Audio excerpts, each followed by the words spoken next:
Hi there, I'm Tanya Windiger, and I potentially make myself sound like I'm 80 years old now, but I was at uni yesterday, and there was a group of people, probably about 20, 30 people, and they looked like they all belonged kind of together. They were in a group, they were all standing around together in kind of circle shape. But each single one of them had their phone in their hands, and they were all intensely looking at their phones and doing stuff on their phones. I had no idea what was going on. There were people cheering and laughing, but with their phones. They weren't actually looking at each other. They weren't interacting. There was none of that happening. So it was really weird to look at. And as I said, I might come across like 80 years old, but I had no idea. I know now they were just playing this new Pokemon game or app that is out there, and the university is a hotspot for it. So I had no idea. It just looked so weird, having all these people there, and there's no interaction. There's nothing. It was the bizarrest thing for me. And at the same time, it really, really concerned me. Because how can you feel connected or have a sense of belonging or feeling cared for when you're just so busy on your phone? You know, I was reading a really interesting article the other day, all about addictions, drug addictions, and things like that. And they put out there that they reckon it shouldn't actually be called an addiction; it should be called bonding.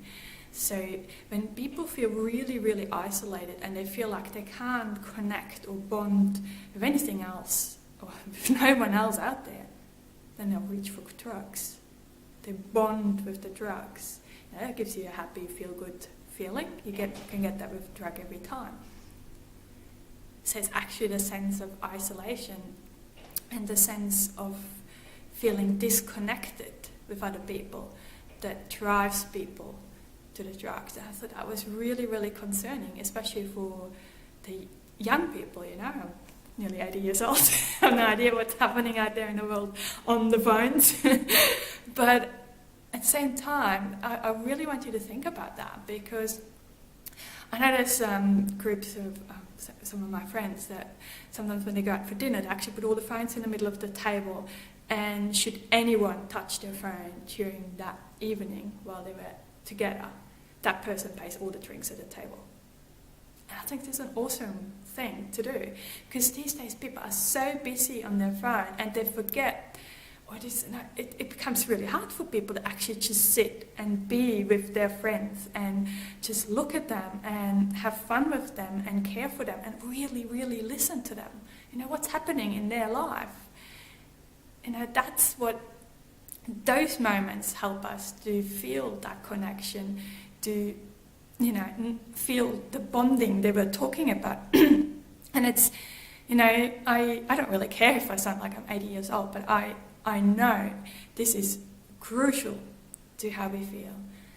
It's a primary human drive, that feeling cared for. This is so important for us, not just as a child, even growing up. We really have that.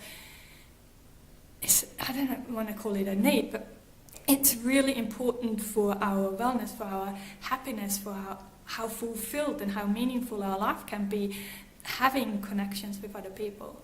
And so I really want to encourage you to make sure that your life is balanced. You know, while these games and apps are super fun on the phone, obviously that people are laughing, but still have those moments where you're really, really fully present with your friends and just your friend, and leave your phone in a pocket. I'm looking forward to reading your comments about that. So is it just my opinion? I don't know. But I was really concerned when I saw that, and maybe because at the same time I was reading that article as well, and it really came all together for me. So bye for now.